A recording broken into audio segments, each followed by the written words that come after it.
right, so back to the storage. I went to school in the 1970s. It was very expensive. And so as cheap as I could make mistakes. Now I work at a university where it costs $50,000 a year to go to school for tuition and so it's very different. But back when I was going to school, it was very cheap.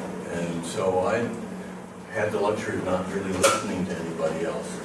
So I just took classes and whatever I felt like taking classes. And eventually I got a degree, undergraduate degree in sociology, but I was in psychology and I was in art history, all kinds of things. But I was doing that as a preparation to go into architecture, which is what I always thought I would do. Unfortunately, I was wrong. But I stayed in architecture. I teach in an architecture school, and eventually I got a PhD in architecture by design. So it's a practice-based PhD, which some arts have as well, but in architecture it's quite rare. I had to go to Australia to get it. It took a really long time. But that, in part, that was because my own practice was rather strange. It wasn't like any of the other architects. So I wanted to share a couple of projects. One is has to do with aerospace. It's a project that I did with NASA Johnson Space Center and my students, and it was an exercise machine for microgravity. And then there's some projects that I was working on. I got interested in perception, and I started working on how one might extend the modalities that one can experience. So I got some projects about magnetic fields. And then I have a kind of strange experiment with the vibration of steel plates, which might also be of interest, and I had some sound files. I'll play that again.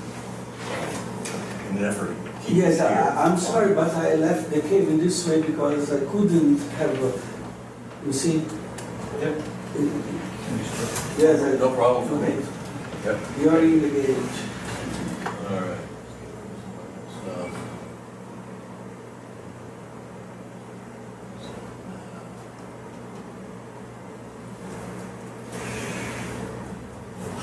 Okay, so I've been doing some talks that actually vary quite a bit about redesigning human, and it is an idea that I have about the relationship between humans and technologies, and how technologies are very much altering what we understand ourselves to be.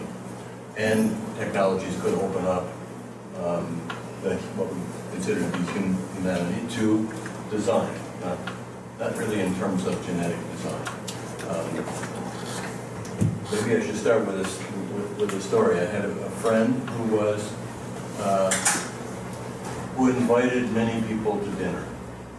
I was an architect, the architect, but also biologists, engineers, people in social science, artists, a group probably a lot like this. And at one point, the conversation got to it was a conversation that had a lot to do with emergent behavior and so on, but it got around to whether or not humans were evolving. And the biologists took control of the conversation and said, well, look, this is how it works, folks. There's no real isolated human populations anymore. And you need that in order to differentiate. And you have medicine and social programs that make it, that reduce the selection pressure on people, and so you're not going to get that kind of evolution anymore. And we think that we can start to do things by genetic engineering or other means, but it's not really very close to happening. And then once it happens, it's probably going to be subject to all kinds of social concerns and controls and regulations and things like that. So it's really, human evolution is finished for the time being. And I thought, well, that's kind of the response I would expect from a biologist. Right? So a biologist looks kind of at the organism and looks at morphology and says that's what the organism is. But from my perspective, the human or the organism of any kind and its environment are together. And the environment that we have here, the atmosphere that we have here, is produced by biology a long time ago. The plants that we have out here are precipitations of the atmosphere. Right? And so there's biology on top of biology, and of course we're just participating. The thing that's interesting about humans is that they're not very smart. And so they think they are. Most of them really think, and you always hear it, well, there's evolution, and top of the evolution is the human beings, and they're so cool, and they make stuff. It's true, there's lots of stuff. And we're now in the Anthropocene. We're in the era in which humanity is changing the earth more quickly than anything else. And whether or not that's because we're so smart is a question, and we'll see what the future thinks of us. I guess we won't. The future will see what they think of our intelligence. It might be that people aren't that smart. It might be actually that what they're doing is they change the environment and simplify it to make it easier for them. If you look at many texts, they'll say human beings, they're not very strong, they don't run very fast, they don't have good claws, they don't have sharp teeth. So what is it? Well, we fool around and change things. It's a little trick. But when we do that, there's a kind of residual effect. Stuff lays around in the environment, and the next people that come around, they have it a little bit easier. They've got a rock that's been shaved, or whatever the story is, all the caveman stories. But we change the environment over time. And we're at the point now where we've changed the environment enormously. And, if you want to do an experiment to find out how smart you really are, drop your cell phone in a cup of coffee, and see how many addresses you remember, how many phone numbers you remember. But you have the phone, it's here. And it works good. But much of what I can do and much of the effectiveness I have is due to these things. Due to the planes that bring me over here, to the conversations that we might have over the next couple of days. I'll gain a lot from that. But it's due to the fact that the environment has been radically altered. So I told the biologist this, and I said, you have already admitted that you can't do very much. But, the architects, we change the environment. We do a terrible job most of the time. But we change the environment, and that's part of how people evolve. The culture, the environment has been crafted, and we don't even have to change the organism. Because it's defined by a relation. It's not defined by the morphology of the organism. And that relation is what I'm interested in as an architect. And so some of the projects I'll show have that as kind of the underlying situation. Thank you for the coffee. A lot of you drink this stuff, right? And I guess everybody knows how to make it, more or less. And one time a friend of mine came into my design and said, we want you to design a way to make coffee. And the students said, well, we know how to do that. We drink a lot of coffee. But he said, well, we're going to do this for astronauts on the International Space Station. So it was really interesting because all the things that the students thought they could do, like boil water and pour it through the ground, that doesn't work anymore. So there's no boiling and there's no pouring. So it was interesting to watch the students come to understand something about the nature of gravity and all the things that gravity does. And the best way to do that was to pull the rug out from underneath, take gravity away, and rethink everything without gravity. And that's a good way to understand exactly what that force is doing. So eventually the students, it's not at all that interesting, eventually the students come up with the fact that if you're going to do this on the space station, more or less you're going to microwave it. And more or less you're going to push the water through the ground. So most of the designs ended up to be something like this one, had a cup as part of it. It kind of looks like Now it looks like the cups that you used to have when you were a baby, you know, but it all works fine. But that was the introduction to a series of problems that this particular man, David Fitz, came to introduce my design studio to. And over the period of about a decade, on 6 occasions we did projects for the habitability and human factors group at NASA Johnson. And what they were asking us to do was to consider designing something that was a problem for them, and they thought they might benefit from having a bunch of design students just think about it and show them some possibilities and so on. So it was an interesting switch from having an environment which was, you know, pretty well engineered. I mean, they have 15,000 people at NASA Johnson, and they have a lot of facilities, and they're all working hard to make sure that we can put somebody in a strange environment and bring them back safely. And they spend a lot of time thinking about it. So it's strange when when they have something that hasn't been thought of before. So the first project they asked us to think about was to give astronauts a work surface. When you're floating around in space, of course, you can set something right here and more or less stays there. Drifts around a little bit, but the astronauts wanted to have a work surface, and so the habitability and human factors people said, well, think about work surfaces, just come up with some ideas. We'll take a look. And this particular, this is a student project, but this particular group of students came up with an idea for a lot of these small cells that would be able to aggregate together. And they worked with a mathematician who was very much interested in surface filling geometries. So this is very much like a Penrose tile, probably many of you know what Penrose tiles are.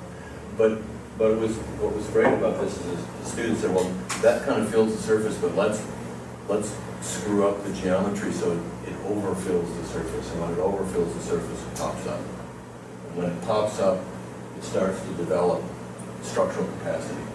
So that was kind of an interesting thing.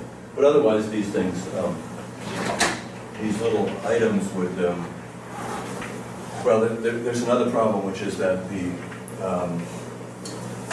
things don't stay on surfaces, so they tend to float off. And one of the solutions that was found early on was to have airflow hold something against a surface. So they would have a return air duct, and they would put, let's say, a paper napkin there, and then they would put small parts there and hold it. So the students picked up on that and thought that they could hold things onto their little, they're kind of like pads, by using air. And that means that if the air comes in, it's got to exit. And when it exits, if the thing is sitting in space, it starts to move around. So they thought they could have these flocking pieces of furniture that would fly around the space station. NASA hated the idea. It was kind of cool. I mean, I've never seen flocking furniture before, so that was cool. Another group came up with these inflatable things, which are wearable, and which are like atoms that nucleate into some kind of strange molecule. But basically, what we understood, having worked with the astronauts and so on at NASA, was that what they were interested in was not to hold something up, not to keep something on the surface, but to make relationships between themselves and others that were structured. And that's what this furniture is doing here, kind of. It's actually getting in the way if we get rid of these tables. They were looking for social organization, and they were looking for cognitive organization. So they were, if they were working on something, they would like to put their work out here, like I do when I'm writing a paper.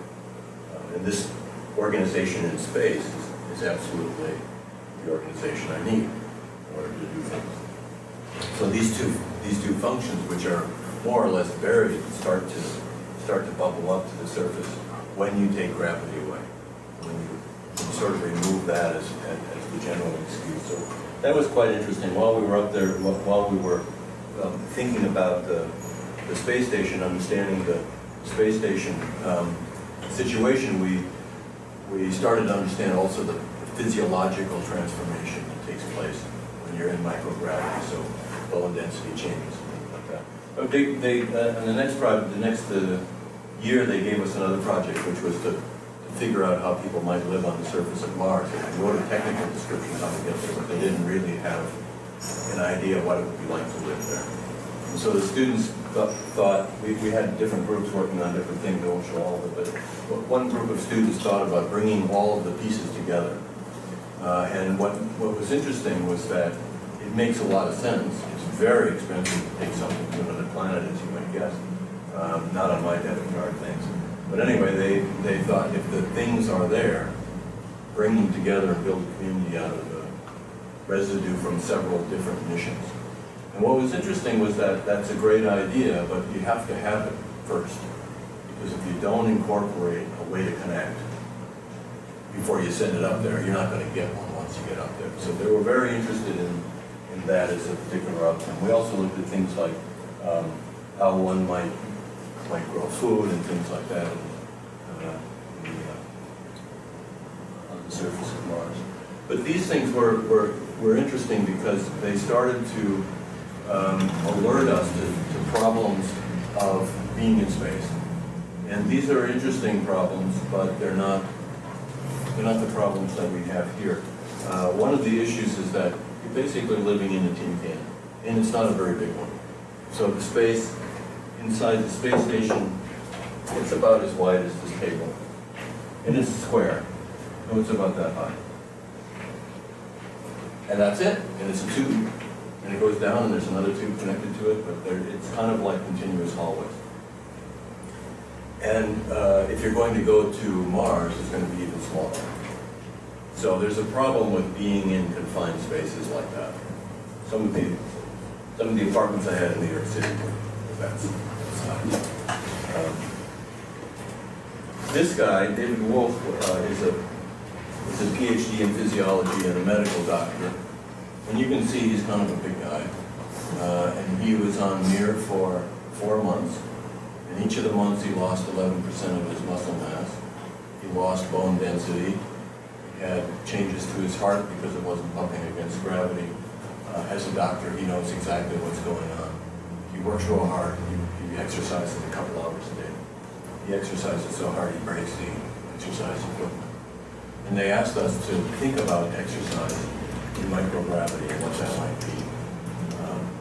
And so it was interesting. The body adjusts to microgravity, and then when it comes back to Earth, it's got to readjust. So it took them a year to do that for 4 months in space. So the adjustment's very radical. If you were, people say, well, your body deteriorates in space. Well, not actually. The body's just changing. It's not alerted to the fact that you want to come back. It just adapts to the conditions. And so, that was an interesting, for us, it was an interesting realization that what we think humans are like is because we're anchored by the similar conditions that we live in. And if we alter those conditions radically, then what we are like might be really quite different. I think that's a slide from another presentation. So these are the issues that we wanted to address.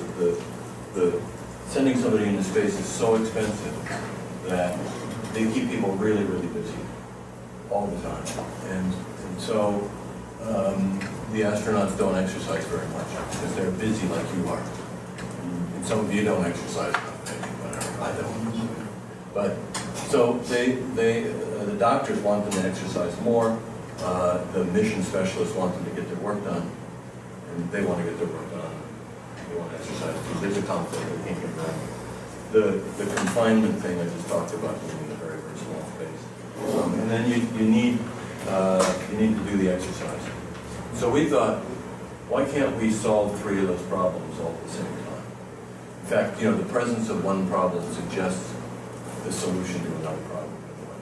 So what we came up with was an exercise machine that was an interface to a virtual environment where people could use it for training and for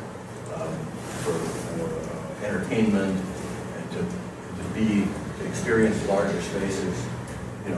They could experience running on a beach or something like that. It's very much like this interface that Jeffrey Shaw made.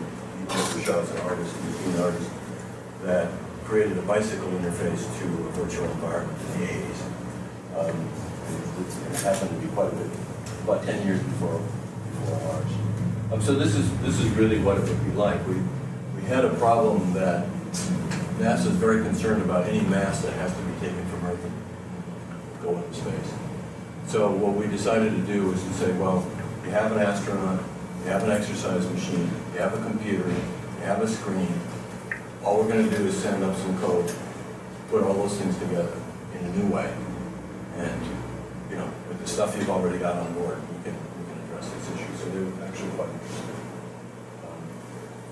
This is a machine that we made. It absolutely would not work in gravity, in microgravity, but it works in gravity.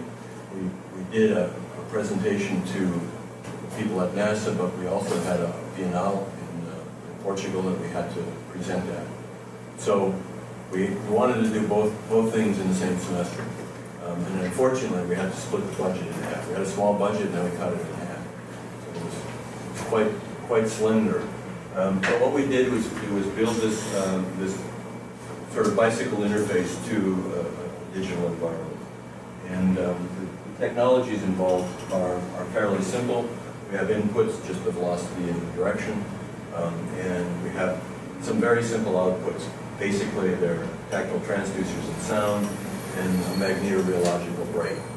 That's a brake which is two discs that are rotating next to each other. In between is the fluid, and the fluid is, let's say, it's oil with iron filings in it. And you put a magnetic field on it, and the iron filings line up, the viscosity changes, and it's very difficult. You release the field, and it's very, very fluid, and so on. That's the kind of thing that basically was what the pedals are attached to. And so you could feel yourself going up a hill or down a hill or whatever. I mean, you could vary as much as you wanted the effort that's necessary to move forward. The technology was almost silly. It's just a variable resistor. It's kind of like a volume control. I'm sure you've all seen it. That one, the magnetorheological fluid devices inside here. This is simply a tiny motor. So it's acting as a generator. And then we have some tactile transducers made out of some broken speakers, which are easy to find on any college campus. And students found a way to build these things on the internet somewhere. We built a couple of tactile transducers. So that's more or less what it's like. We have sound on either side, and one grabs onto the handles and rocks back and forth. When you lean over this way, you move in the virtual environment this way, and so on. You have it forward and backward. This was done for about $2,500. The whole project for NASA and for Portugal was done for about $2,500. So most of the metal that you see there was used road signs that we found in the you can see the signs we found in the junkyard and so on. So it was basically made out of junk as much as possible. One of the students, we took the seat adjuster out of his Toyota, and we got the bicycle parts from a bicycle shop. These are just simply some amplifiers and some linear power supply. And all these cables go back to a computer projector. So the setup was really quite simple, but very effective. The curve is quite difficult. Even people who make furniture usually try to design their own curve, and then after failing about 10 times, they go and get their grandmother's rocking chair and trace it. And that usually works very, very well. We couldn't quite do the rocking chair thing. That's not what we're doing here. It was very carefully crafted to be responsive in the middle and less responsive at the edges, so that when you lean over, you actually come to a part that's flat and it stops.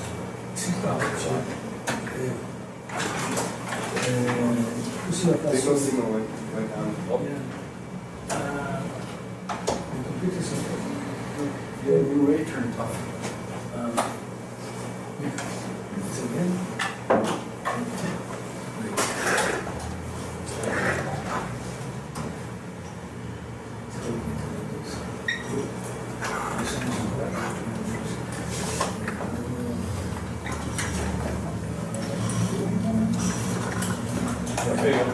So anyway, we tested it. It was a lot of fun. It seemed to work really well.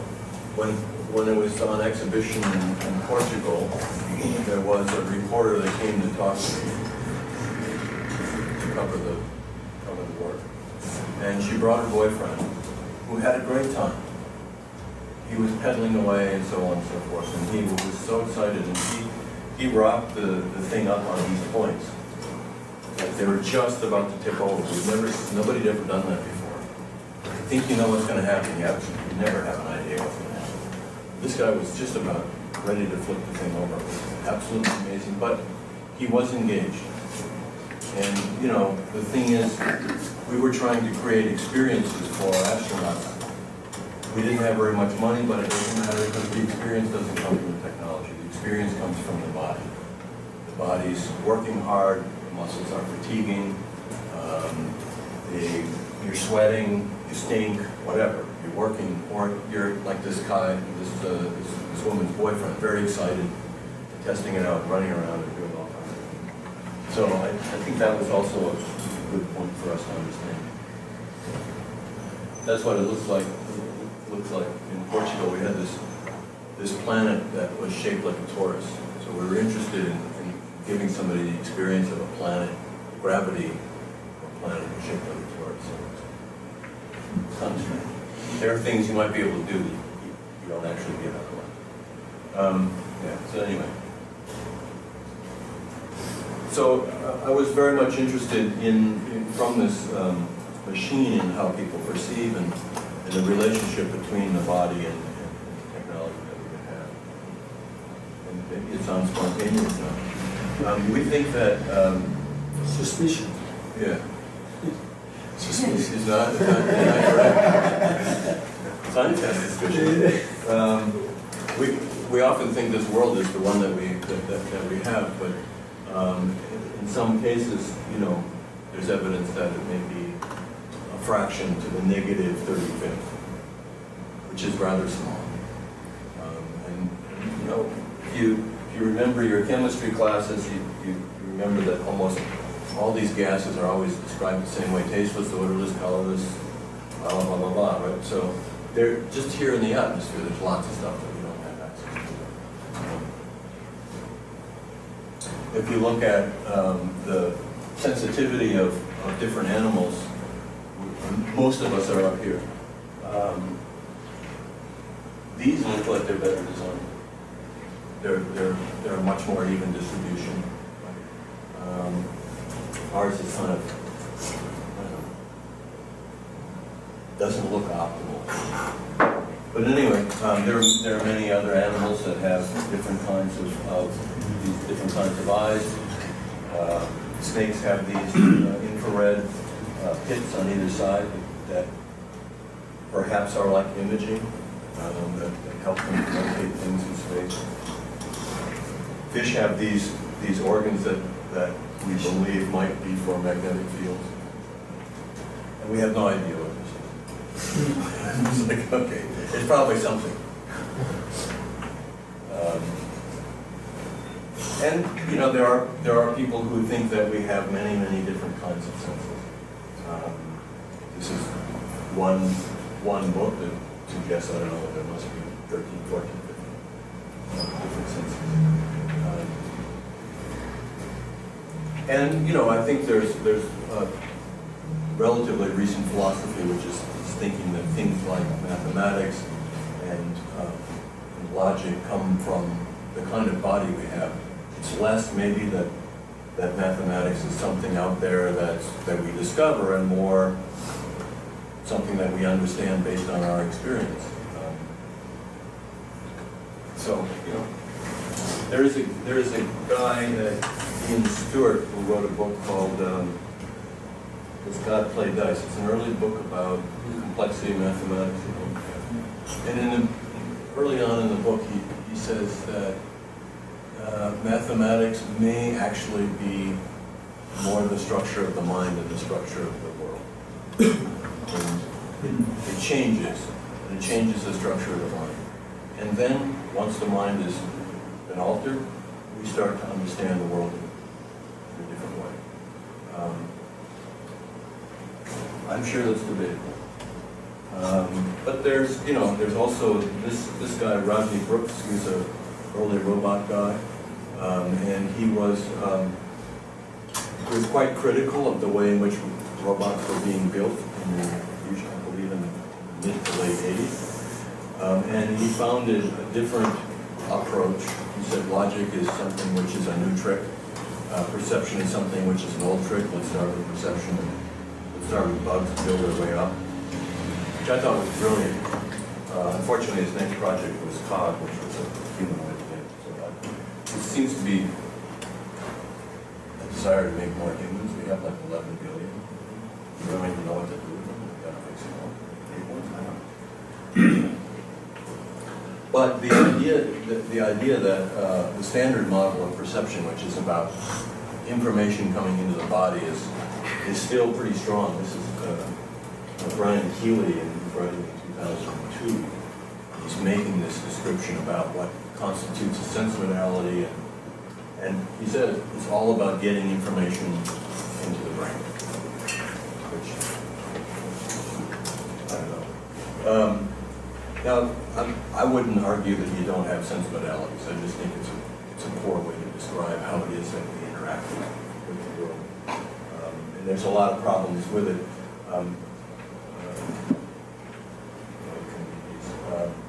There's a lot of discrepancy on what kinds of, how many and what kinds of senses we may have. My favorite is this one here, which is between 10 and 33, 21 of which are generally accepted. By who? Anybody who thinks there's 21 senses. But anyway, a lot of times senses are talked about in terms of modalities, which are an interesting analytic device. It's a decomposition, which really is about description and analysis, but it doesn't really help us put things back together again. But I think it starts off with Aristotle, and Aristotle said there are 5, so when I have a seminar and I ask my students how many senses we have, and they always say 5. They never remember sense of humor, and none of them have common sense, so they're already off by 2. So there's got to be more. But part of the problem is that when you say something like vision, you seem like you're talking about something, but what you really want to talk about is color, or you want to talk about acuity, or you want to talk about motion detection. There are all these other things that are buried within this bigger kind of picture. Touch is the same way. Hearing is very much like that, which you probably are well aware of. There was an interesting, I read up on how we came to understand that bats echo their rate. Right? And that took until 1938. You'd think these big ears would have been kind of a clue. But actually it took a really, really long time. And we did experiments were done in Geneva in 1794 or something like that. That showed that if you block the ears of a bat, you can't catch its prey anymore.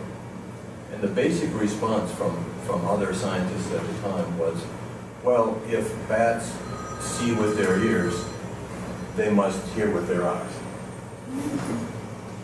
So that's a level of critical discourse, which is interesting. But as a matter of fact,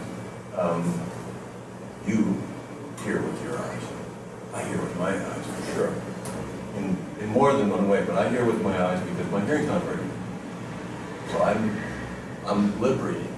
I'm not combining sound and this. I'm hearing what people say. But more importantly, there's a recent study, which you may know, that shows that the eyes receive ultrasonic information. And it comes in through the orbs and rattles the brain, which stimulates the cochlea, and you're able to perceive higher than 20,000 hertz. And this is thought to not only be a factor in fidelity of sound, but may also have neurological problems and may develop tinnitus and things like that. Because anyway, there's a lot more to the sensitive. And there's a lot of studies in the last couple of years about cross-modal perception, which is interesting. They all have the same dates, more or less. Right? Some of them are a little bit earlier, but mostly it's a 21st century problem where people are starting to look at the interaction between senses. And surprisingly, when you look at the interaction between senses, you find it. And if you don't look for it, you don't find it. That's kind of the way it works. If you think, if you're looking for something, you can get there. But there's some evidence that, quite a bit of evidence that the auditory cortex or the visual cortex is not where that stuff gets processed, but auditory information is in the visual cortex and visual information is in the auditory cortex. The motor cortex is far more important than we thought. And basically, it more or less tells us that these kinds of labels are part of an older tradition, coming probably out of dissection, but coming from people who were interested in structure, and they looked at structure, and they found structure. And if you look at process, or you look at interaction between two senses, that's what you're going to get. Which I think is really, really interesting. Is in the bottom quote there. The results seem to be heavily dependent upon the paradigms used and so on. This guy, Randall Beer, is a researcher in dynamical systems theory for cognition, and I love this quote by him because I think it's worth all researchers understanding. The framework that you bring to the question determines the question that you ask, how you investigate it, what kind of evidence you do, how you do your analysis, the conclusions you make. Basically, you walk in the door with a framework, and it determines the answer. That's a really interesting thing. So many people are looking at perception as not being about information anymore, but about being a preparation for action. Or actually being the result of action. And many people have talked about this. Vatarana says the mind is not in the head, the mind is in behavior. And these the long quotes by Varela, of course, is closely associated with that on the thought. This is a very old work. This is not mine. This is a guy named Paul Macchiarita, and he was a rehabilitation researcher. And in the 70s, late 60s and early 70s, he and a guy named Collins and very few other people were working on trying to give a sense of vision. So this is an old studio camera, a dental chair, and some captors that are on this guy's back. And he can read that word through the skin of his back, which is very cool. And the reason I like the work is because it throws all the other theories out in one kind of school. I love working with them. So it's like the slate is clean now. You have to think about something different because this should not work. And the other thing that happens is Macchiarita, when the technology gets a little bit smaller, which it was doing, in that time frame, still does to a certain extent. You can have this tactor device and start moving it around. And if I have it on my back one day and I put it on my forehead the next day, it still works. So the idea that there's information going through a nerve to a spot in the brain, that doesn't make any sense at all, because I move it from here to here. There's other things that are very interesting about that work. In the previous slide, the machine was split right back. Through here, you can see a bank here and a bank there. That's because the spine is in the middle and it's not very sensitive. It can't actually reach you too much. But you don't have, you didn't like it, you didn't like that. So, in any case, the image is not split in the middle. He doesn't see like 3 of the letters here, 3 of the letters here, just reads the word. Like the blind spot that you have in your eye, because where the ocular comes out, there's no problem with that either. But there's a couple of things which are absolutely critical to this work. One is that if you took the latest Star Wars movie or whatever and you played that video through the guy's back, you'd never see anything. He's got to move under his own will, and the correlation between that movement and the changes that come through the video camera is what seeing is.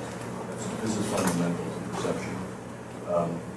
And so that's really what guides the movement, or the ability to move these things around the body in different ways. This is a tongue interface which works pretty effectively. It's a great electrochemical environment to work with. The amount of electricity you need is very, very small. The unfortunate thing is you got this thing hanging out of your mouth, which makes you look really weird. It's not very good socially, but yeah, it makes you look like a snake. I used one of these things. It was very strange experience. There's a group of philosophers, Charles Linnaeus is one of them, who was trying to discover the least amount of information necessary to externalize the perception. So they used a photodetector and a vibrating pager motor. And as long as you can move in 3 dimensions, you're able to externalize the stimulus. In this case, they used a dark room and a photodetector. You get to move around freely, you can do it. So I thought, well, there's kind of a debate as to whether or not Baki-Rita's machine is seeing or not. It's not a particularly interesting debate. I don't think it's actually seeing, but in fact, I thought, well, if Baki-Rita can have, his subjects can have a new experience, like being able to read the word on the blackboard, I could give myself a new experience, and magnetic fields might be the thing to do. So as far as I know, I don't perceive magnetic fields now. But it's a cheap sensor and a cheap guy, so we could do it. This one is an 8-axis automotive compass and parallax chip and so on, and it's got some vibrators and vibrating pager motors, cell phone motors in the belt. So this is one of the prototypes. You don't wear that in the airport. Not cool. I took this to Australia and tried it out down there, because down in this part of the world I have trouble with which way is north too. Everything's screwed up. Partly, I realized from that experience, partly that I most likely know about the orientation from light. So the light's coming from the wrong place now. But anyway, I had the opportunity to wear this through the city, and at one point I noticed that it didn't work very well anymore. And I was a little bit irritated with my grad student who just built it before I left, but it was really not reliable. But finally, the train back to Central Melbourne showed up, and I got on the train, and I started to feel the magnetic fields and these big motors in the train. And those little Van Allen belt diagrams that they have, it's supposed to show you what the magnets is, not happening.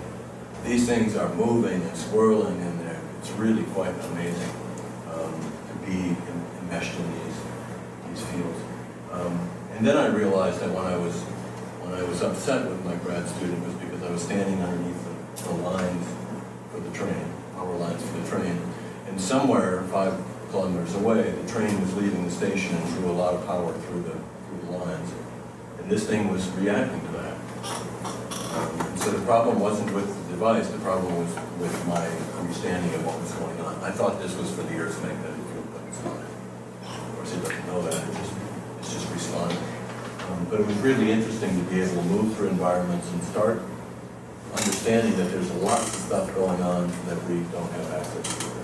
When I'm using this device, I'm walking around so the action is locomotive, but you could also do something at a smaller scale. So since I'm an architect and I draw a lot, I figured I could make use of the skills that I have in drawing and move this probe over that complex magnetic field of all those little rare earth magnets and understand density. And I also worked on a glove. This one was initially starting off as a coil in the back of the hand, but eventually became a small solenoid with a core boot in it, a sensor, and I could feel magnetic fields.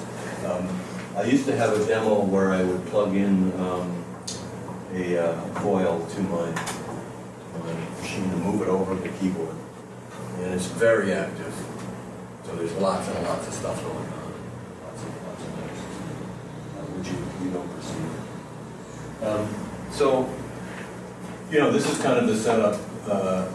You have something in the world which is in a logical, lawful, regular relationship to my movements. And when that happens, I can start to perceive that regularity and make sense of that regularity. So this idea of having a different mode, a different understanding of perception, which is about action and movement and things like that, it turns out that you can start making devices on that basis. And I believe that with some research, one could learn to understand any manufactured sensory technology and how to interface that to the body. So you could begin to perceive just about anything you can manufacture as a sensor for. So the human sensorium could be opened up to all kinds of things. And that's kind of an interesting proposition. But some of you who might know Maturana and Varela's work on autopoiesis and cognition know that the organism is understood to be informationally closed. So I don't actually know what's going on outside myself, but I make these inferences. That makes it possible to cut that sensor off and supply some kind of data set that has a regular relationship to it, and potentially be able to directly perceive just about any kind of data that we might have. I've been recently having conversations with people who have dramatically large data sets, difficult to analyze data sets, and most of the time they're trying to visualize, which means making a three-dimensional representation of two dimensions, or maybe getting the thing to move with animation or something. We're just leaving out a lot of our ability to perceive. I think that is also a very interesting proposition. This is a picture of a recent building in my university, which is called MPAC, Experimental Media and Performing Arts Center. And the big wooden thing inside the glass cage is a concert hall. It's quite a nice facility. I've seen some great concerts there. It's got a 15 decibel floor, so it's very, very nice. And there's many other facilities there. One of the things that they have is a 360-degree screen, which goes in one of their experimental theaters as well. It's now toured. And it's also the home for a center called the Center for Cognition, Communication, and Culture, which I'm one of the founders of. And it's housed in this building, one of the theaters, quite beautiful structure. And this is a project that we have going on, being built while I'm here, so I don't have to participate in it. But it's basically like a cave. It's a 360 surround screen, and it's got 192 channels of sound. So there's three rings of 64 channels, which is going to be quite spectacular.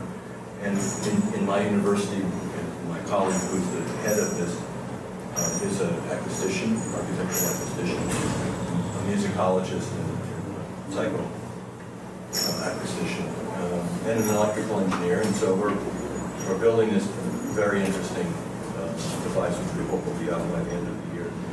And the idea here is that many of these caves are based on the kind of pilot model. You know, a lot of this technology grows out of military kinds of endeavors, and this human-machine interface idea was never very social. And one of the things that we wanted to do here is create an environment in which people can work together and move that away from the single user.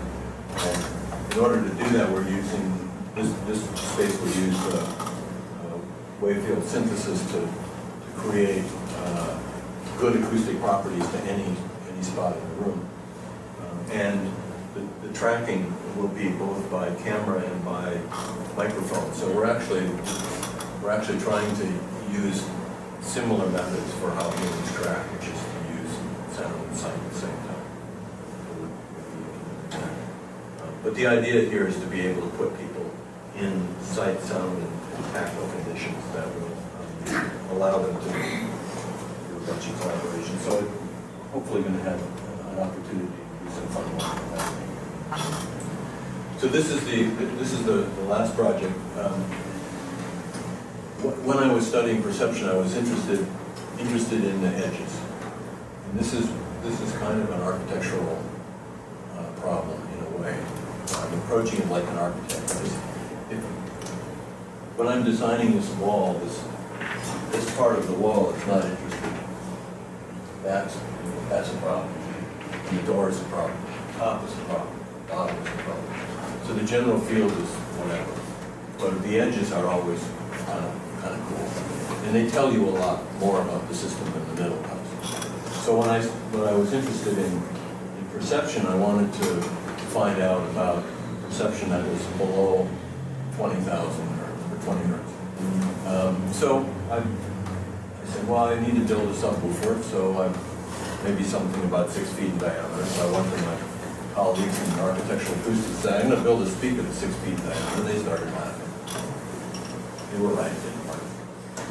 But basically, as part of that, I was using a tactile transducer or a voice coil and a lot of different kinds of materials. And I did lots of experiments. I eventually did build something that was a tuned resonator, which worked out pretty well. And what I found out from that is that I thought that I wasn't supposed to hear the stuff, but those deep frequencies, you perceive them even if you don't hear them. And it's kind of like what I was talking about with the eyes. Above 20,000 hertz, it counts.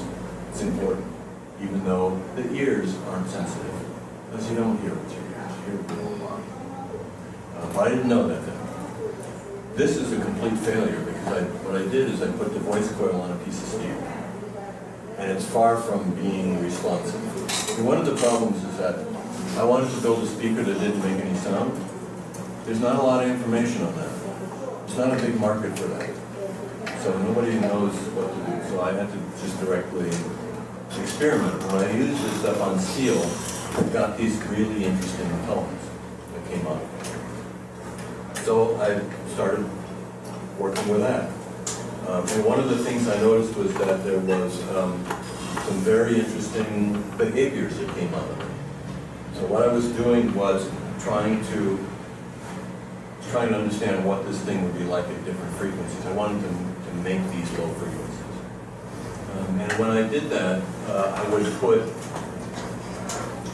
a frequency in it at a particular amplitude, and I would let it run for a while and listen to it. So I have one. I think it's getting kind of late, so I'm not sure I should play this first one. No, please. Yeah? It's Yes. okay? Yes. All right, so I'll just play this, and hopefully, I don't know if the loudspeaker is going to be strong enough. It's very low. it's not super low, no. Okay, let's try Let's it. try it.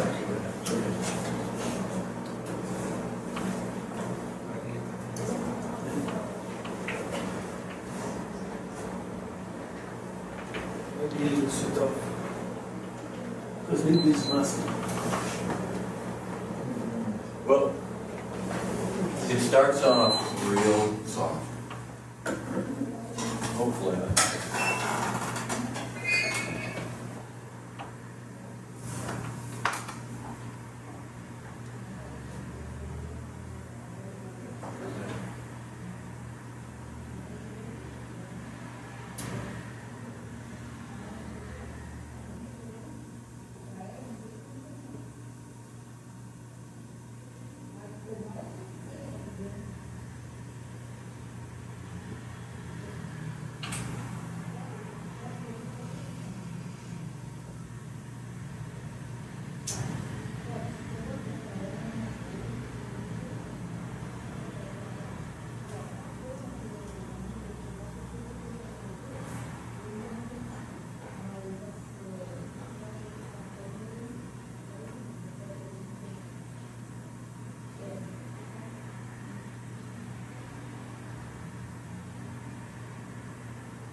that's kind of what that looks like.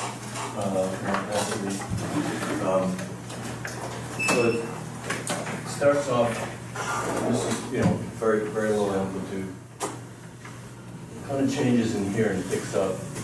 But this part will probably mask. But there's these distinct phases that are happening.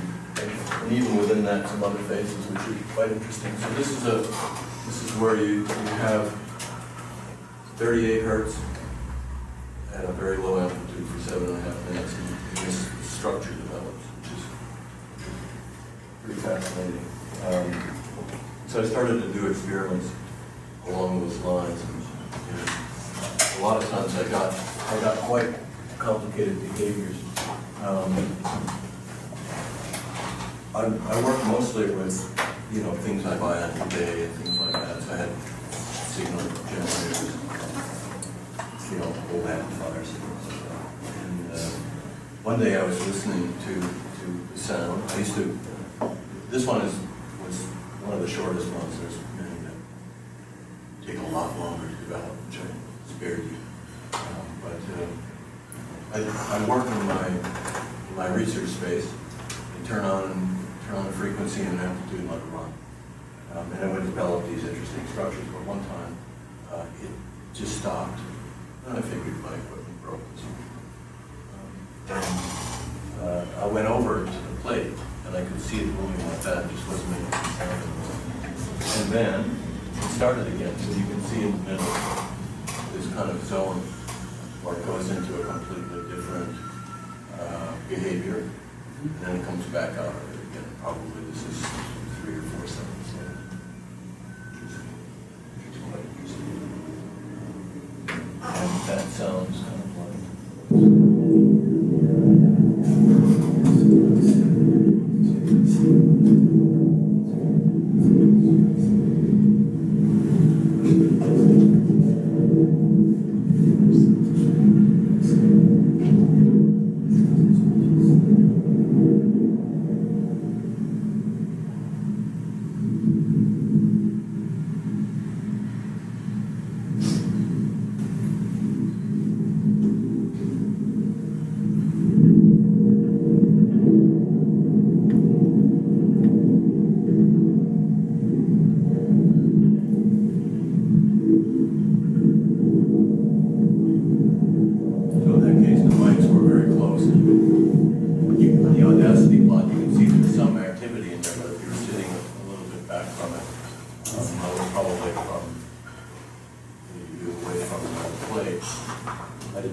there was another time when I had behavior, maybe it was something like that, and I thought, this is really interesting. I need to record this and show it to my colleagues. And so I turned the thing off, and I went over there and I damped the plate and thought, well, I can start over.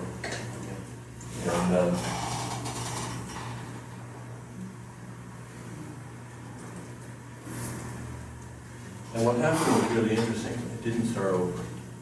As I showed you, it goes through these different phases. It starts off and it gets more and more. At the end is kind of like sound effects, thunder, shaking. I turn it off and I dampen the plate. Instead of starting over, it just goes back to the thunder thing. So that's what you see here. And this is me damping the plate, talking about it, and turning it back on. And it goes, there's something where it remembers where it was and goes back to that phase, which I thought was very cool. That kind of sounds like this. Should play. Didn't play. But we can play that later. One time when I was out of the country, as I am now and again, the steam pipe in my research space broke. It had a wooden floor, a maple floor before that. It's an old classroom. And the floor buckled, so they took all my stuff out and they put a concrete floor in. And they didn't really put things back. And after that, I never quite got the same behavior from the place. You know, I didn't disassemble things, and so there was no records kept or whatever, where things were. But I'm not sure exactly why, but I'm never able to get that kind of neat phasing stuff that I was getting before. I think it may have to do with the way in which the apparatus was coupled to the floor.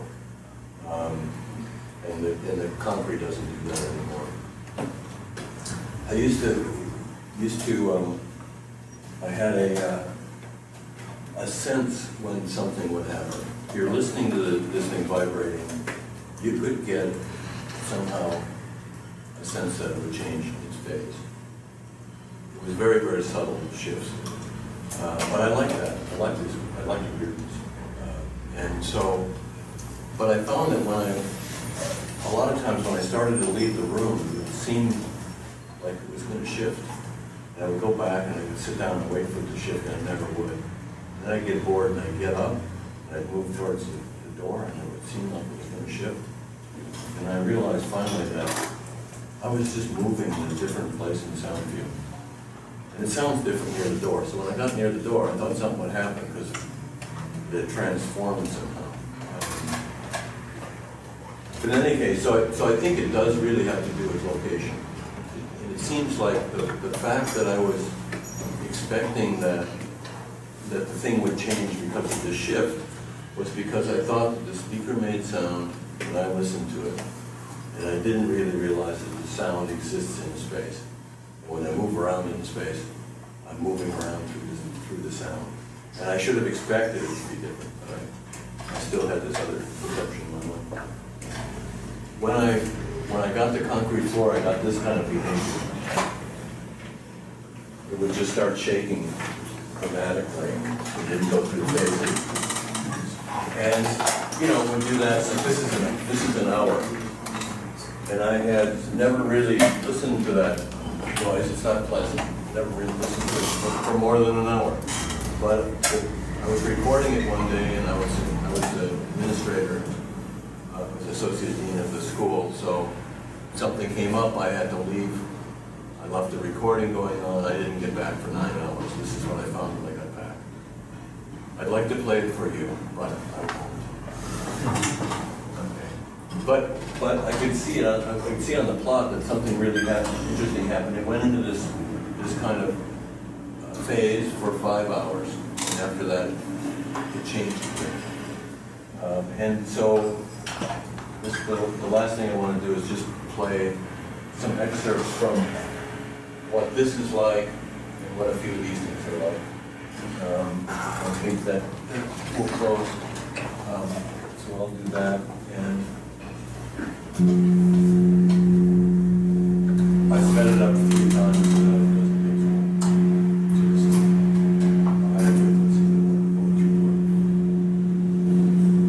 This is representative of it.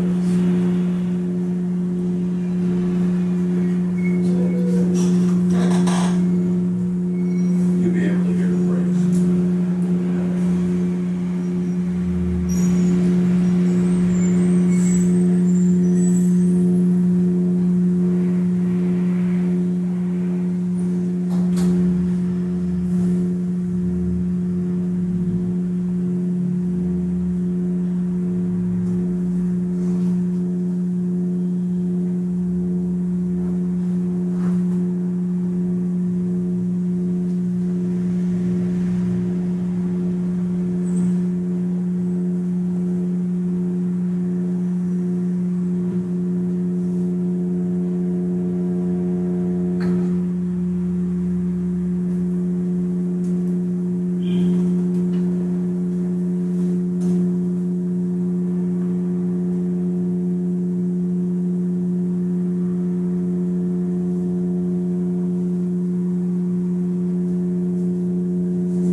absolutely a valid question.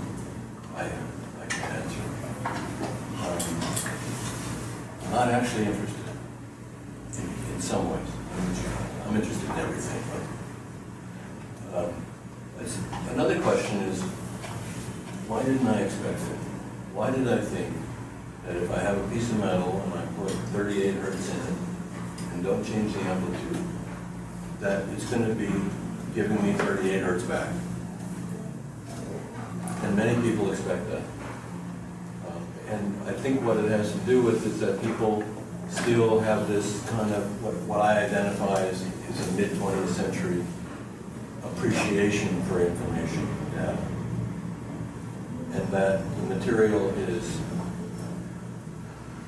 secondary, passive, and responds to the data. But the material is not anywhere near that. And I think that that's what we could hear, is that the material and the environment together are producing this, what I think is sometimes beautiful, but very complicated, very interesting behavior out of a simple stimulus. So part of that has to do with, I think before I was talking about going to the door, part of that has to do with conceptually, where do I bound the system? What do I think this, when I describe this, how far out does my description go? The phenomena goes out as far as the phenomena goes out. And when the description doesn't quite go out as far as the phenomena does, then the behavior doesn't match what the framework says should have. And maybe that's, for me, the most important thing to draw out of this. It's not kind of the descriptive, but the epistemic dimensions of these kinds of behaviors. So anyway, that's all I have to share.